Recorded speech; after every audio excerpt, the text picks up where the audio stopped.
Photographing a successful personal branding session starts way before photoshoot day itself. In this video, we are going to be talking about how to plan a successful brand photoshoot and also behind the scenes of how I work on a photoshoot day. In personal brand photography, what we're doing is creating marketing visuals and marketing assets for small business owners to use to market their own businesses. When you're creating photos for small businesses and for entrepreneurs, we really need to understand the end usage of where the photo is going. Primarily, that is on websites and on social media. But something that you should ask your clients before photoshoot day is, where else do they plan on using these images? Sometimes the client doesn't know, and that's when we, as the brand photographer, have to put our business hats on and ask them. Do they have a podcast? Do they run ads, digital or print? Do they have a YouTube channel? Do they print flyers? Do they have workbooks, slideshows? We really want to ask for everything so that on photoshoot day, as you're shooting, you can say, okay, the photos that I'm creating here can be used for any of these purposes. Based on the end usage of the photo,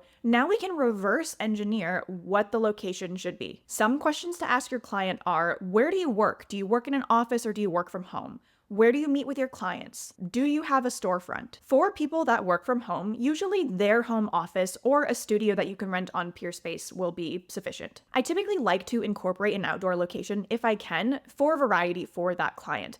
Now, this is easier if your client doesn't work from home and they go out and meet clients on location or in coffee shops. But if they're more of a personal brand and they work from home, you can ask them, where do they like to hang out outside of work? We just have to make sure that the location we pick makes sense for their brand and for their business, not just the place that we want to shoot at because it's beautiful. For solo entrepreneurs or people that work from home, I like to ask, where do you like to hang out? Do you like to go and work out at coffee shops or co-working spaces? Are you more of a nature person or a city person? And from there, we can narrow it down. Once you have your locations, then it's time to look at wardrobe and props. I love to work with a wardrobe stylist when possible and when it's in budget, but a good place to start is to ask your client 3 questions. Number 1 is, what do they wear every day to work? Number 2 is, what would they wear to meet with the client? And number 3 is, what would you wear to speak on a stage or to go to a fancier event or conference? This will help you and your client brainstorm those outfit ideas. Something else that I like to do is tell my client to send me pictures of what they're thinking in advance so that I can match the wardrobe to the location and also help give them direction if I know something isn't really going to work on camera. For props, your clients can and should bring more than just a laptop and a coffee mug. Questions that you can ask them are, what are their tools of trade? What equipment and supplies do they use either on their back end or when they're working with clients? Do they give anything to their clients like workbooks or other supplies or gifts? For example, if you're working with an artist, that's a little bit easier, right? They maybe paint, they have paintbrushes, paint, canvases, their work, all of that good stuff. But if you're working with a digital entrepreneur, somebody who works online, mostly on a computer, that can get a little more challenging. So I like to ask, okay, how can I represent any of these digital assets in the physical world? Is there something that I can print out? Can we make a mood board on a wall instead of a digital mood board for website designers, for example? I love brainstorming prop ideas. It's challenging, but I like working with digital entrepreneurs because it's so fun to figure out how can we showcase more than just you on a laptop. Once you have your end use of the photos, locations, wardrobe, and props, now it's time to go photograph the brand session. A couple of things before we get to the behind the scenes. On photoshoot day, it is so important to capture a variety of compositions. I talked a little about this in my last video, but because we don't know the exact end usage, we don't know, are you going to need a horizontal photo here or a vertical here? It's so important to capture a variety so your client has lots of options to choose from. I really do try to get as many compositions as the pose and backdrop allows. So I get wide horizontal shots, vertical shots, waist up, close-up detail shots of whatever they're doing. Shots where they're off to 1/3 in case they want to add text to the other side of the photo. My clients really love this because it gives them the freedom to choose from lots of different poses and they're not restricted to, oh, I love this pose, but I don't have the crop that I need. Hi, coming from the editing cave here. I am about to show you some behind the scenes of my client, Tiffany Jeans. She is a spiritual healer and an embodiment coach. So the locations that we chose were her home, areas around her home office, and then the beach because that plays an important role in her own story. We didn't just pick the beach because it was pretty. Here, you'll see behind the scenes clips. If you have any questions about why we chose certain props, certain locations, just let me know in the comments and I'll answer them. So here we have Tiffany getting ready with hair and makeup. Typically, I schedule hair and makeup to start about an hour and a half before the photo shoot start time. So here's this one. Oh, that's very cute. Yeah, and so I feel like that might be good on camera. Like she had her hair pulled back. Mm-hmm. Okay. So that one.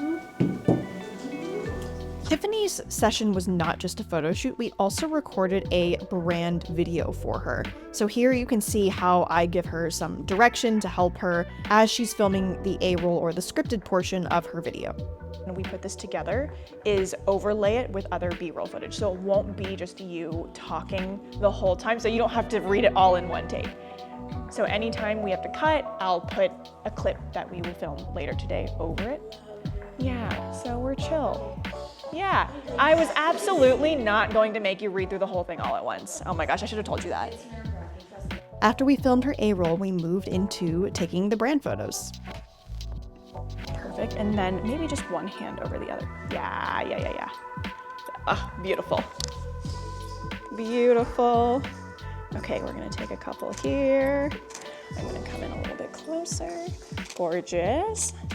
Let me have you look over, kind of over my shoulder this way. Beautiful. Wow. And then looking back at me. Gorgeous. Yes. And then I'm just getting a couple more compositions. Let me have you also looking over this way. Gorgeous. Wow. The reason we chose this location to start is because number one, it had gorgeous light, but also this is her living room. It really represents her brand. Her brand colors are everywhere. And this is a really great place to get lifestyle headshots for someone who works from home and works virtually.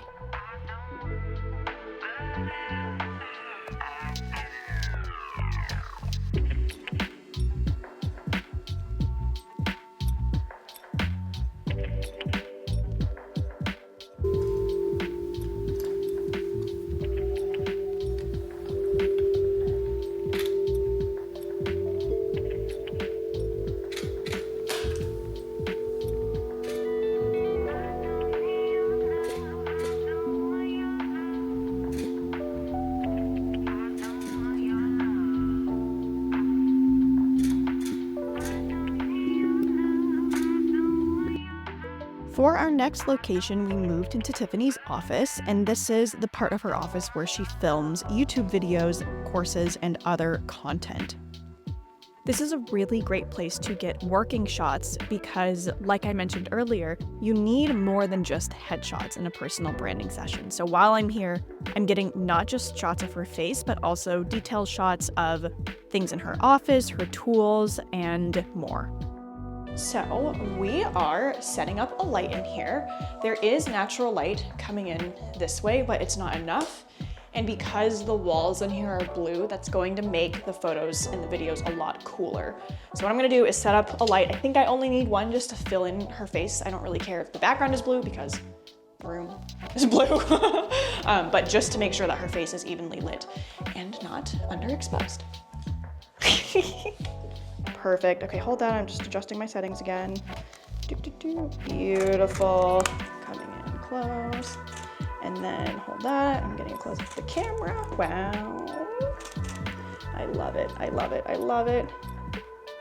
Perfect. Oh my gosh. This is so good. So good. And then you can keep doing the movement you're doing. It's gorgeous. Yes, and I am just adjusting my settings. Okay, and 1, 2, 3. Oh, wow. Let's see. Wow, yeah. In this same location, I actually rotated Tiffany about 45 degrees so that I could get a different backdrop for us to get headshots. And this is what I mean by picking locations with versatile backdrops where you don't have to be running around all the time. I don't have behind the scenes clips of this, but here are some of the additional photos we got from this backdrop. We are on our way to our last location. Here's Michelle. Say hi. And then, oh, here's Tiffany. Here's Emily. She's driving. We are at our last location. We're at the beach.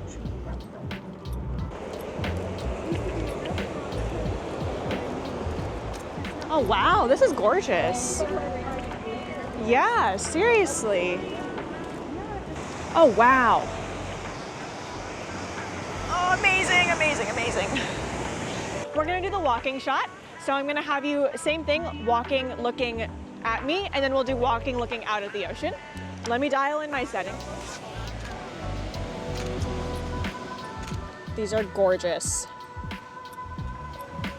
Oh my gosh, I'm so, yeah, go. Of course. Oh, doggies, oh, look at the doggies. And that wraps up our photo shoot. So we started it indoors while the sun was higher up and ended outside at the beach closer to golden hour so the sun wouldn't be as harsh and I had more versatility with the lighting. If you enjoyed watching the behind the scenes of this video and you think brand sessions are something you want to incorporate into your own business, in my next video, I'm going to show you how you can start offering personal brand photography as a service. See you there.